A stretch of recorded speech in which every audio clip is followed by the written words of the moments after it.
Halo semuanya, pada video ini kami dari kelompok 9 kelas Bahasa Indonesia 24 ITS akan mempresentasikan hasil karya tulis ilmiah kami yang berjudul Kejujuran sebagai Manifestasi Utama Karakter Mahasiswa dalam Menanggapi Plagiarisme.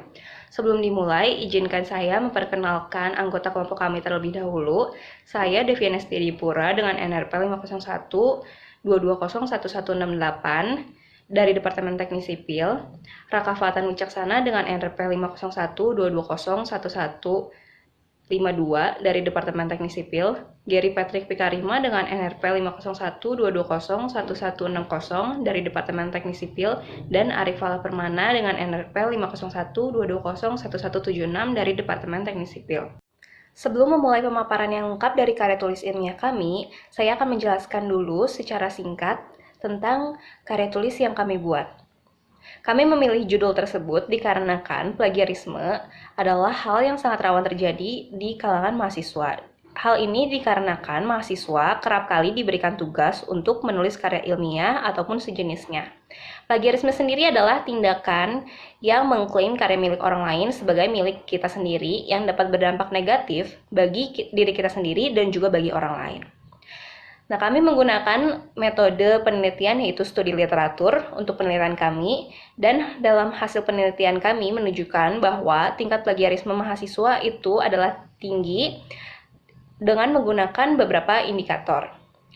Dan karena itu, untuk mengakhiri tindakan plagiarisme tersebut diperlukan yang namanya kejujuran yang disertai dengan tanggung jawab. Karena kejujuran adalah standar etika atau moral yang sangat penting dan dapat dimulai dari hal-hal yang kecil. Selebihnya akan dilanjutkan oleh teman saya untuk pemaparan yang lebih lengkapnya.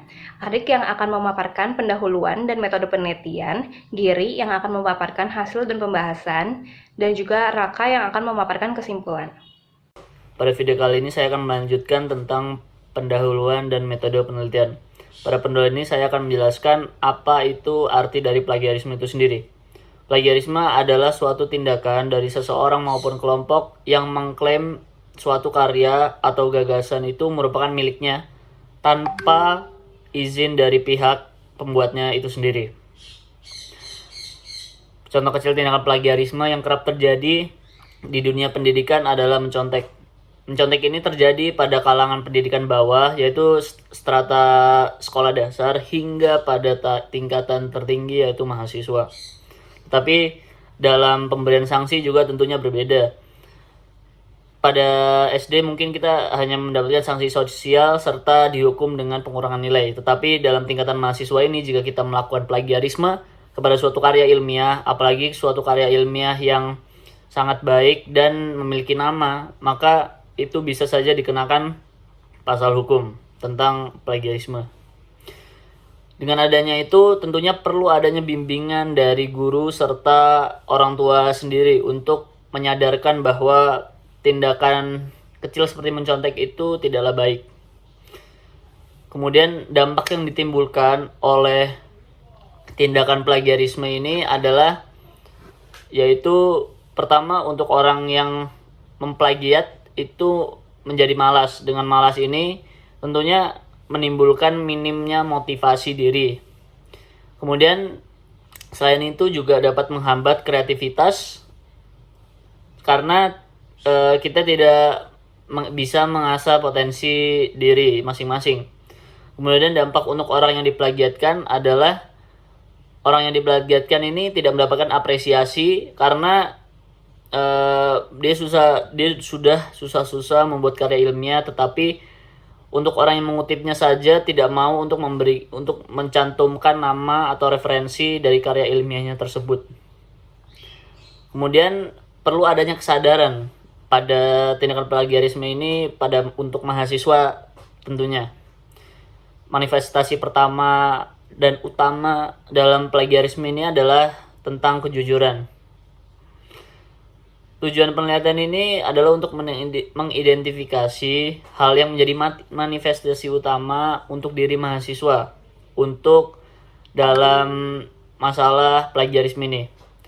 Kemudian tujuan selanjutnya adalah untuk mengkaji lebih dalam cara meningkatkan kesadaran mahasiswa dalam menerapkan manifestasi tersebut. Kemudian penelitian ini memberikan manfaat pada dunia pendidikan tentang apa itu manifestasi utama untuk mencegah plagiarisme, serta untuk mahasiswa, yaitu agar membuka wawasan untuk mencegah dan meminimalisir tindakan plagiarisme yang terjadi pada dunia perguruan tinggi nih.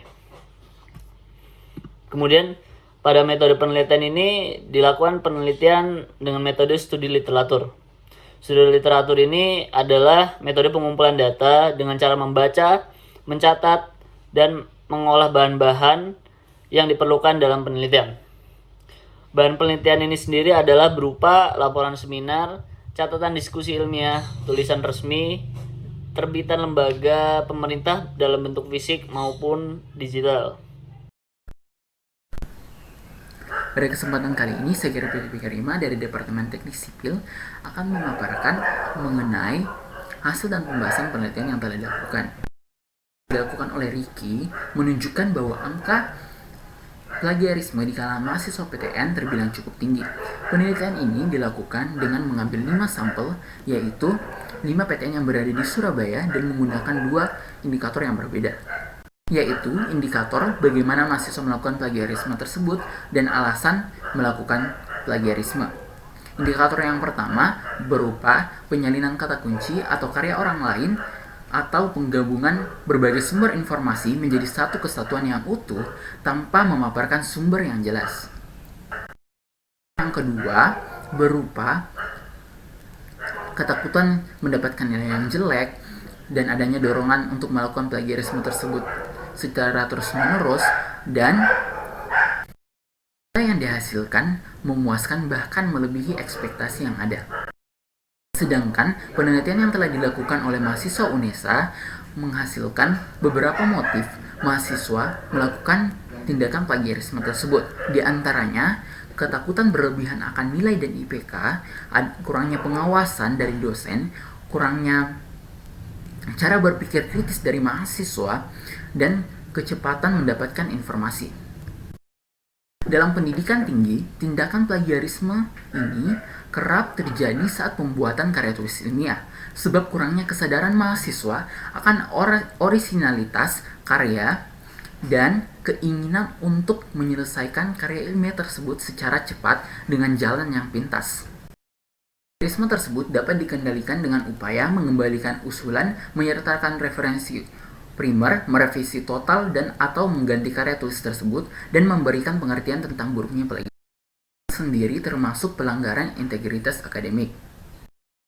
Integritas akademik sendiri merupakan bagian utama dari budaya sivitas akademik sebagai bentuk kepatuhan terhadap suatu prinsip. Akademik sendiri berkaitan dengan karakter mahasiswa. Karakter adalah suatu pola pikir dan keadaan moral yang ditanamkan seseorang dalam dirinya yang dapat terpengaruh oleh keadaan sekitarnya. Karakter yang dapat dikembangkan dalam diri mahasiswa untuk menjaga plagiarisme diantaranya sikap percaya diri, daya kreativitas dan pola pikir kritis, etika yang menjunjung tinggi moral, kejujuran, serta disiplin dalam mengumpulkan tugas rutin yang diberikan oleh dosen. Rincian karakter tersebut kita dapat lihat bahwa kejujuran merupakan manifestasi utama yang harus ada dalam diri mahasiswa. Menurut Superman, kejujuran adalah sikap kecenderungan berbicara atau bertindak seseorang dengan apa adanya, tidak berbohong, tidak mengada-ngada, dan tidak menyembunyikan informasi yang ada. Kejujuran ini merupakan karakter yang bisa dikatakan urgent untuk dikembangkan dan ditanamkan dalam diri mahasiswa sebagai suatu kebiasaan moral. Karena kan begitu banyaknya dilakukan ketidakjujuran dalam lingkup akademik. Ketidakjujuran sendiri merupakan kebiasaan yang tidak terpuji yang memiliki konsekuensi yang sangat berat berupa tidak menguasai pelajaran yang diberikan oleh dosen, putih rasa bersalah, atau bahkan tidak bisa atau kurang memahami pengaplikasian mata kuliah dalam dunia kerja nanti. Karena itu, kejujuran merupakan fondasi utama yang perlu dilakukan semenjak sekarang untuk mengurangi tindakan plagiarisme sebagai tolak ukur dalam proses belajar mengajar. Kejujuran sendiri apabila diimplementasikan akan menghasilkan karakter-karakter berintegritas lainnya, berupa sikap bekerja keras dan bertanggung jawab, serta melatih diri seorang mahasiswa membuat inovasi ke depannya. Juga berakibat pada pelaksanaan karakter disiplin, kreatif, bertanggung jawab, dan berpikir kritis. Jika sifat ini atau karakter ini dilakukan dengan secara bertahap oleh berbagai sivitas akademik, akan mengurangi tindakan plagiarisme yang marak terjadi. Perkenalkan, nama saya Raka Fatan Wicaksana, MRP 501-2201-152 dari Departemen Teknik Sipil. Pada kesempatan kali ini saya akan menjelaskan tentang bagian kesimpulan dan daftar pustaka yang sudah kelompok kami buat pada karya tulis ilmiah ini. Jadi untuk bagian kesimpulan, yaitu yang pertama, kemajuan teknologi yang ada diikuti banyak dampak baik positif maupun negatif, khususnya pada karya tulis ilmiah ini yang dibahas yaitu pada bidang pendidikan. Salah satu dampaknya yaitu tingginya tingkat plagiarisme pada mahasiswa yang disebabkan oleh alasan yang mayoritas itu merupakan alasan yang mendasar. Hingga berdasarkan penelitian yang telah dilakukan, diperoleh konteks manifestasi utama yang perlu dikembangkan oleh mahasiswa yang walaupun itu sulit namun harus dilakukan, yaitu kejujuran.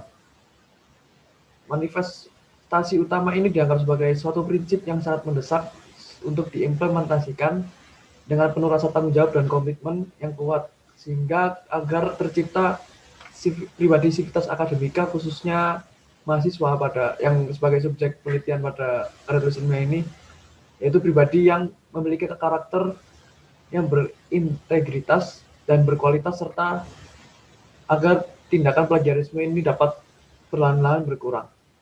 Sehingga penting bagi mahasiswa untuk melihat kejujuran, karena kejujuran sudah menjadi standar etika yang sangat penting sebagai tolak ukur apakah seseorang dapat dipercaya. Lalu pada bagian daftar pustaka, berikut ini adalah daftar pustaka yang kami gunakan pada karya tulis ilmiah yang sudah kami buat. Ada 12 sumber yang kami gunakan. Begitulah hasil karya tulis ilmiah kami, dan kami mengucapkan terima kasih atas perhatiannya dan mohon maaf jika ada salah-salah kata.